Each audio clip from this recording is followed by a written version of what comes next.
Welcome back, children. Next, move on to the next topic, that is cost. Now, we have to discuss about supply, productivity, cost and revenue in this topic, in this chapter, and we have finished discussing the product. The next topic that we are going to learn is cost. Different types of cost and its meaning. Now, what is meant by cost? Cost is the actual expense incurred on producing a commodity. Now, for producing any commodity, the producer will have to incur different types of cost.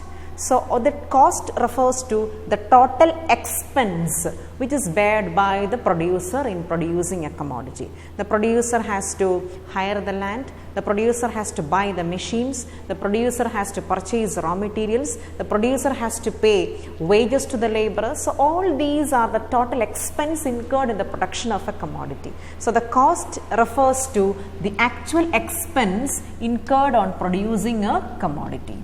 Now, there are different types of cost. The important ones that we have to learn in your syllabus is, first one is explicit cost. Explicit and implicit cost comes together. So, we need to know what is explicit cost and what is implicit cost. What is explicit cost? Explicit cost is the actual money expenditure on inputs or payment made to the outsiders for hiring their factor services, payment of raw materials. So, what is meant by explicit cost? Explicit cost means the cost which we give for the service provided by the outsiders. The actual money expense we pay for the outsiders for the supply of their service. For example, if a producer wants to buy raw materials, he will be buying the raw materials by paying for it. So, he is getting the raw materials from outside. So, for that he is paying for that. That kind of a cost is known as explicit cost. Now, for example, laborers, he is hiring the laborers from outside and he is paying wages to the laborers. So, that kind of a cost also comes under explicit cost.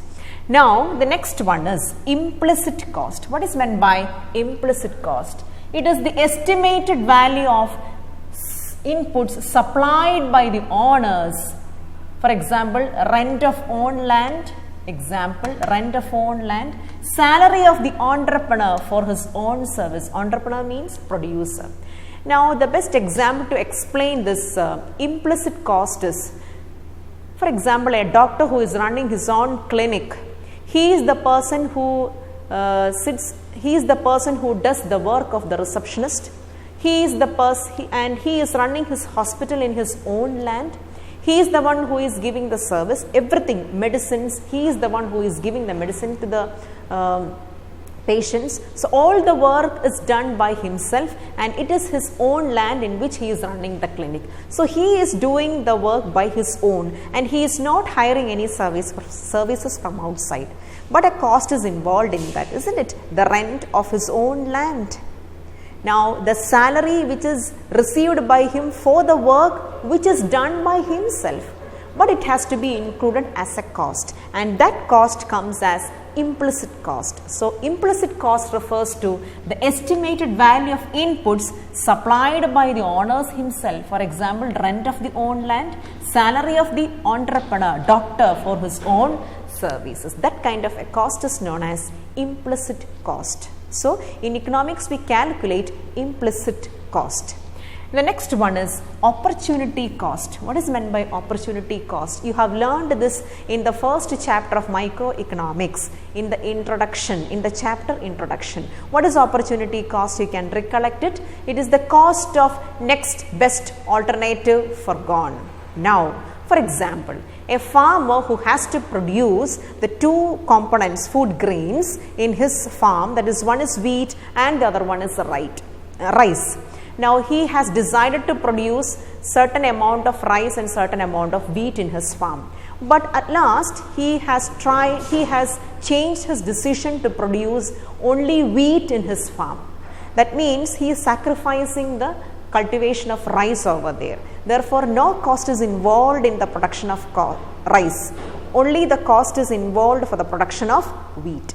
Therefore, opportunity cost is the cost of next best. Which is the next best? The cost of rice forgone. Only the cost of wheat he has to take into consideration. So what is opportunity cost? The cost of next best alternative forgone.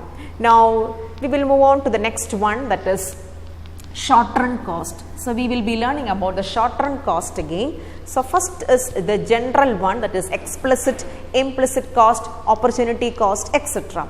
Along with these, there are many other types of costs such as real cost, private cost, social cost, etc., which is given in the power booster in your textbook, and that is for general reading. Now we will move on to the short-run cost. Now when I speak to you about the short-run cost, what should come to your mind? In short run, there are two factors, one is fixed factor and the other one is variable factor. So the cost of fixed factors and cost of variable factors both are coming under short run cost. So when we discuss about short run cost, what all things should come there? Fixed cost as well as variable cost, because we have learned in short run there are fixed factors as well as variable factors. We have learned that some factors will be fixed and some factors will be variable. So cost of the fixed factors is fixed cost and cost of variable factors is variable cost. But in long run, all the factors will be variable. Therefore, only variable cost will be there in the long run. But we are not learning the long run, we are learning short run. So as in the short run, there are some fixed factors and variable factors. There will be cost of fixed factors and there will be cost of variable factors. So there are two types of cost which we have to learn in short run. One is fixed cost and the other one is variable cost. Now the two types of cost, fixed cost and variable cost, we have to learn in short run, because in short run there are two types of cost, fixed cost and variable cost, because some factors will be fixed in short run and some factors will be variable in the short run. Now the sum of these two costs, fixed cost and the variable cost, they are known as total cost. The initial definition of the cost which I explained to you, what was the initial definition which I have given for the cost? The total money expense incurred by a producer in his firm is known as the cost. That cost is total cost. I told you the producer has to buy machines, machine is a fixed cost. Producer has to buy land, that is a fixed cost. Producer has to purchase raw materials, that is a variable cost. The producer has to hire the labor from outside, that is also a variable cost. So it is a combination of both fixed cost and variable cost. Which is a fixed cost here? Cost on machines and land. Which is a variable cost here? The cost on labor and raw materials. So a combination of both fixed cost and variable cost is here. That combination or the totality of both fixed cost and the variable cost is known as total cost. So we can say fixed cost plus the variable cost gives you the total cost, total money expense incurred by a producer in his firm. Now we have to discuss in detail regarding what is a total fixed cost and what is a total variable cost, and by adding the total fixed cost and the total variable cost, we will be getting the total cost. What is the relationship between total fixed cost, total variable cost and total cost? Now let us see that. What is meant by total fixed cost? By the time you will be able to define the total fixed cost. The cost which do not vary directly with the level of output is known as the total fixed cost. For example, I told you, if you want to increase the production of shirt from 150 numbers to 170, you can increase it by increasing the number of labors. You need not increase the number of machines, or you need not find out any other building or land to construct the building to increase just 20 numbers of shirts, isn't it? So that kind of a cost is known as the total fixed cost. So total fixed cost are the cost of fixed factors like machines, buildings, etc. So they remains to be the same. Even if the output has to be increased from 150 to 170, machines, land and building remains to be the same. We need to change only the variable factors. So the cost of fixed factors in a factory is known as, in a firm is known as, or in the production process is known as total fixed cost. So what all things comes under total fixed cost? Cost of machines, cost of buildings, then cost of land, all these are not going to change for the time being in the short run. They remains to be fixed. Now, total fixed cost can be explained with the help of a simple example. Output, I have given it as one side of the table, and on the other side it is total fixed cost. Now, 0 level of output, then first level of output, second level of output, third level of output, output level is increasing. Here output can be assumed as number of shirts. Production of shirt is going on increasing, but total fixed cost will remain to be the same for a particular time period. That is what I told you. From 150 shirt, if the production is increased from 150 to 155, 157, 160, 165, 170 till a particular level, the fixed factor will remain to be constant. We need to increase the production only by increasing the variable factor. Beyond that, it is not possible. That is in the long run, but we are not discussing the long run now, we are discussing the short run. Okay. Now, we can find at 0 level of output, what is the total fixed cost? 12. At first level of output, total fixed cost is 12. Second level of output, 12. Third, 12. Fourth level of output, 12. Fifth level of output also it is 12, because their cost remains to be fixed. It will not change. But one thing you have to note here, even at 0 level of output, there is a total fixed cost. How come? Now, even before producing something, there will be building, land for a producer. For a producer, just to start a business, even before producing something, there will be a building in his land, there will be machine in his land, in his firm. So, even before producing something, even if nothing is produced, there will be a fixed cost. That fixed cost is his investment, right? There will be machines before production, he will be purchasing a land, he will be constructing a building, and he will be purchasing machines inside the firm. Even before producing something, all these costs will be there. Therefore, we can say even before producing, that means at 0 level of output also there will be a total fixed cost. That is why I have written it as 0-12. So, what is the reason behind 0-12? Even at 0 level of output, there is a total fixed cost. How? Because even before producing anything, anyway the producers will have to hire the land, the producer will have to construct a building, a producer will have to purchase the machines. All these are cost. So, even before producing anything, these components will be there in the firm. So, that is an investment. So, that comes under the total fixed cost. So, at 0 level of output, there will be total fixed cost. So, even before producing anything, there will be a total fixed cost. Now, from 0 to 1, 1 to 2, 3, 2 to 3, 3 to 4, 4 to 5, for all these levels of output, total fixed cost remains to be the same as 12. Now, based on these values, if you draw a diagram, if you draw a figure, you can see even at first level of output or second level of output or third level or fourth level or fifth level or sixth level of output, your total fixed cost remains to be at 12. So, therefore, what is the conclusion? Total fixed cost is the straight line which is parallel to the x-axis. What is the reason behind that? It can be asked as a give reason question. Total fixed cost is a straight line parallel to the x-axis. Why? Because it remains to be the same at all levels of output and it starts from the origin. Why it starts from the origin? Because even without producing anything, there is a total fixed cost which is the initial investment, and that should be your answer for the question. Okay. Now, we will move on to the next type of cost, that is total variable cost. I told you by adding total variable cost and total fixed cost, you will be getting the total cost. So, we finished discussing total fixed cost and the next one is total variable cost. What is this total variable cost? So, from the name itself it is clear, isn't it? Total variable cost is that type of cost which varies with the level of output.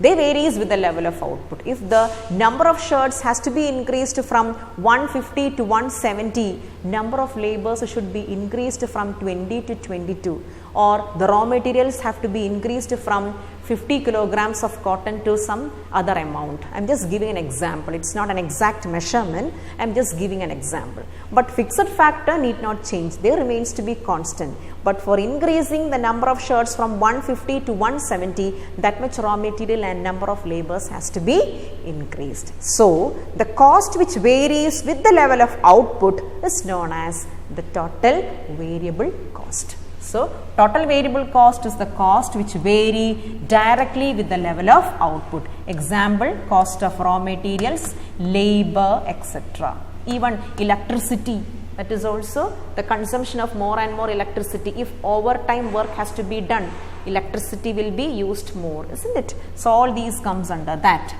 Now, we can explain this total variable cost with the help of a table. Now, look at the table. Output is 0. Then 1, 2, 3, 4, 5. Number of output is increased. Now, total variable cost you can find at 0 level of output.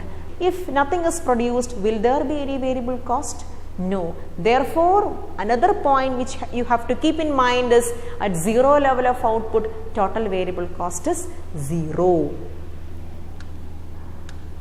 Okay. So, once again I repeat, at 0 level of output, TFC is a particular amount, in our example 12, but at 0 level of output TVC is 0, because without producing anything there won't be any total variable cost.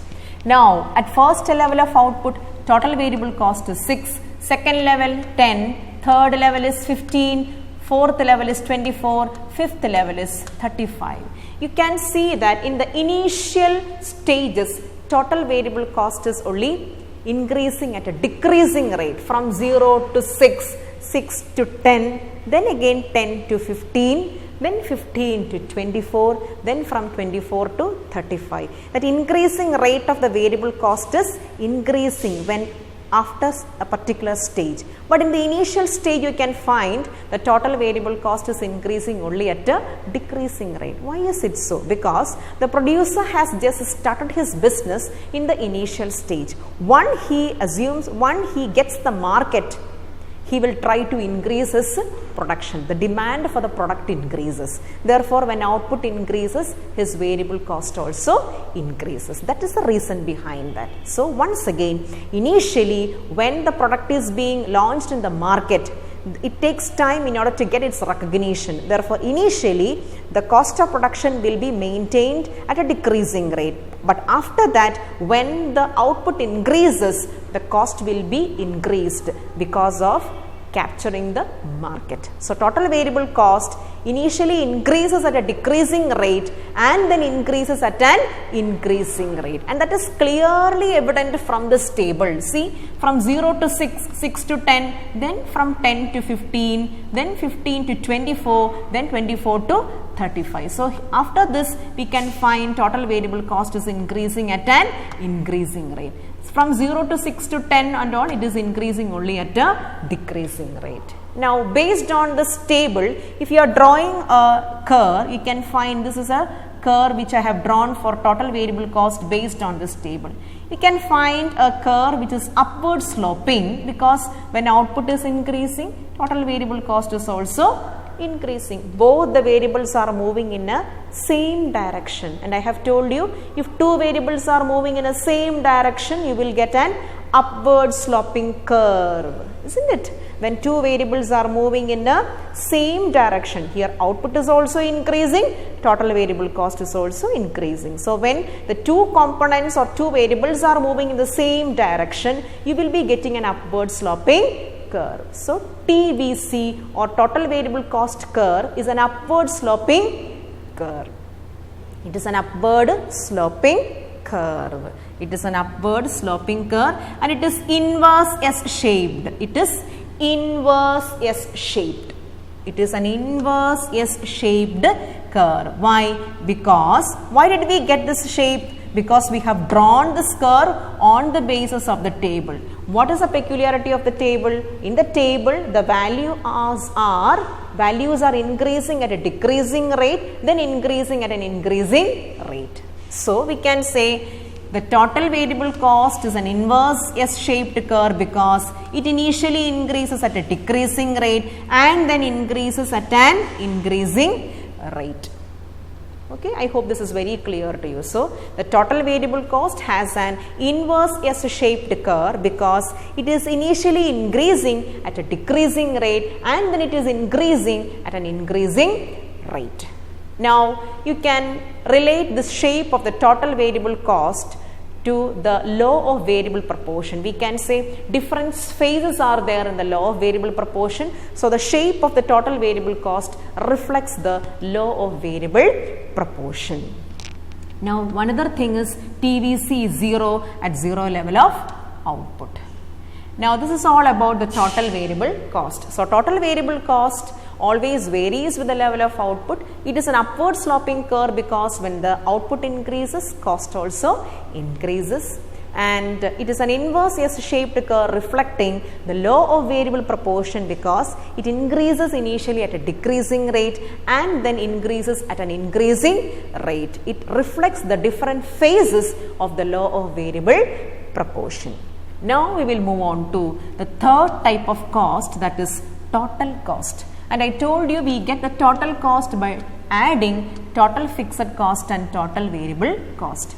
Now, I have taken the two tables together to find out the total cost. Okay, at 0 level of output, total cost is fixed cost is 12, and that is 12, 12, 12 throughout, and total variable cost just now we discussed, that is 0, 6, 10, 15, 24, 35. When we add these two together, you will be getting the total cost. 12 plus 0, 12, 12 plus 6, 18, 12 plus 10, 22, 12 plus 15, 27, 12 plus 24, 36, 12 plus 35, 47. So, when you add the total fixed cost and total variable cost, you will be getting the total cost. Now, look at the table. We can study the relationship between TVC, TFC and TC. Now, the relationship TFC is parallel to the x-axis.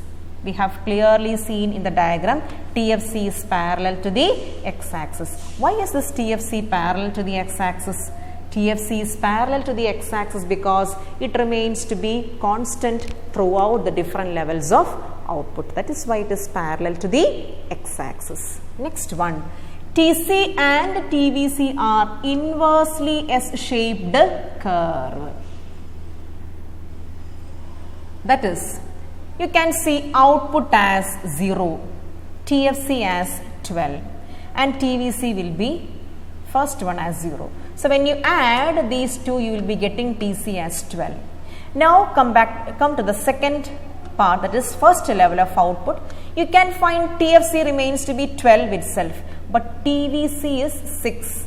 Okay, and when we add this TFC and TVC, you will be getting TC as 18. So, what should you understand from this? Any change in the TC is reflected only from a change in the TVC because TFC is always remaining to be constant. Therefore, any change in the TC will be reflected only by a change from TVC. So, how the TVC behaves, the same way the TC will also behave. That is why, as TVC is an inversely S-shaped curve, TC will also be definitely an inversely S-shaped curve. That is why in the second point, the explanation is given as TC and TVC are inversely S-shaped curve reflecting the phases of law of variable proportion, because any change in the TC, that depends only on the change of TVC because TFC remains to be constant every time. So, as TVC is an inverse S-shaped curve, TC will also be an inversely S-shaped curve. Next is at 0 level of output, TC is equal to TFC because there is no variable cost at 0 level of output. Once again, at 0 level of output, these two are equal. Which two? TFC and TC are equal because there is no variable cost at 0 level of output. Now, look at the table. At zero level of output, we can find both TFC and TC are equal, but TVC is 0. Why TVC is 0? Because nothing is produced, therefore there won't be any cost. Now TFC is there. What is that? Initial investment cost. I told you, even without producing anything, even before producing anything, there will be a machine and there will be building. That is the initial investment cost. That is the total fixed cost at zero level of output. And when the 12 total fixed cost is added to 0 total variable cost, you will get the total cost as 12. So in the initial stages, even without producing anything, you will have the total expense as 12 because there is a total fixed cost as 12. Okay.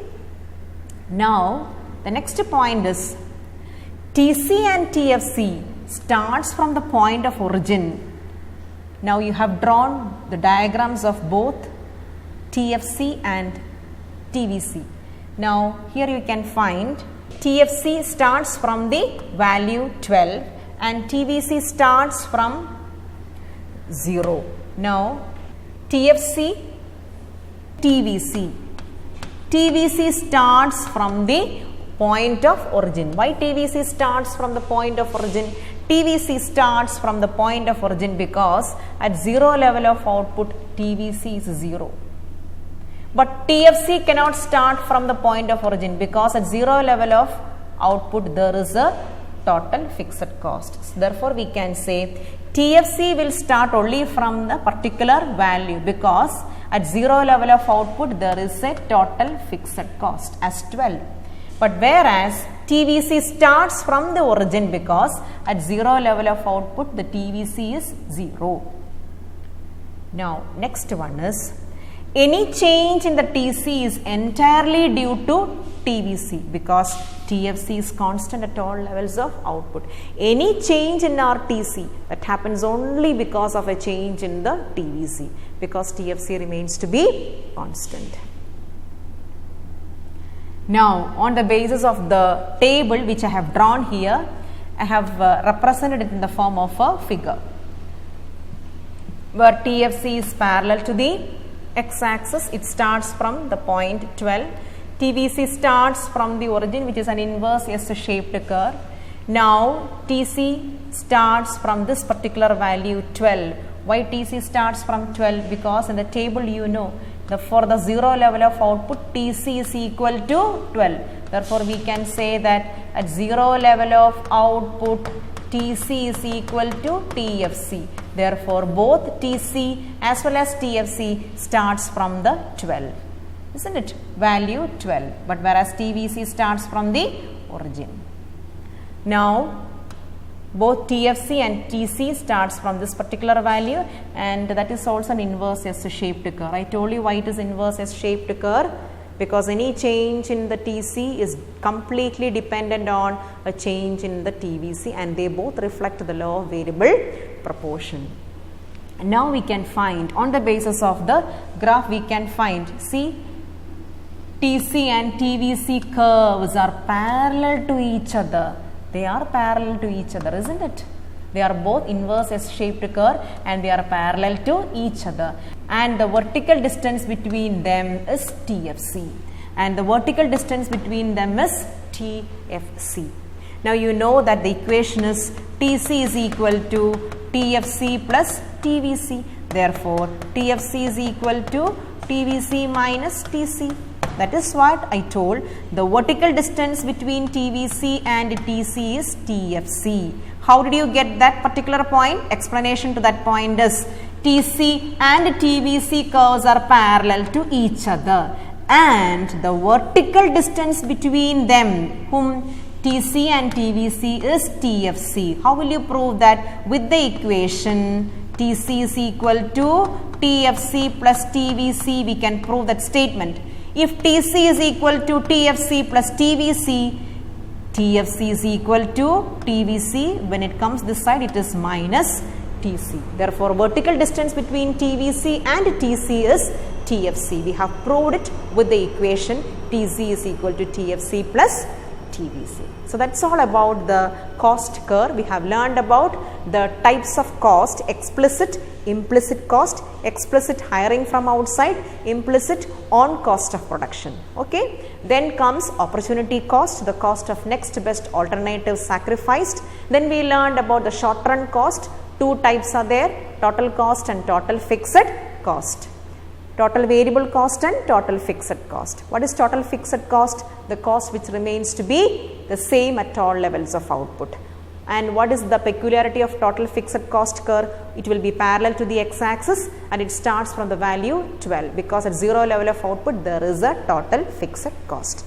Now total variable cost, it changes with every levels of output. It is an inverse S-shaped curve. It is an upward sloping curve, because when the cost when the output increases, total variable cost also increases. What is the behavior of total variable cost? It increases at a decreasing rate initially and then increases at an increasing rate. Then when we add these two types of cost together, you will be getting the total cost. Total cost is also inverse S-shaped curve reflecting the law of variable proportion, and any change in the total cost is reflected only by a change in the total variable cost, because total fixed cost remains to be constant at any time. And the total cost also starts from the value 12, because at 0 level there is a total cost, because there is presence of total fixed cost. So all these are the features that you have to learn. And regarding the relationship between the total fixed cost, variable cost and total cost, both total variable cost and total cost are parallel to each other, and the vertical distance between these two is TFC. How will you prove that? With the equation TC is equal to TFC plus TVC. From that, if you find TFC is equal to TVC minus TC. That is why we say the vertical distance between the TVC and TC is TFC. So I hope it is very clear to you. Learn the tables, the values, and learn how to draw the diagram. Thank you.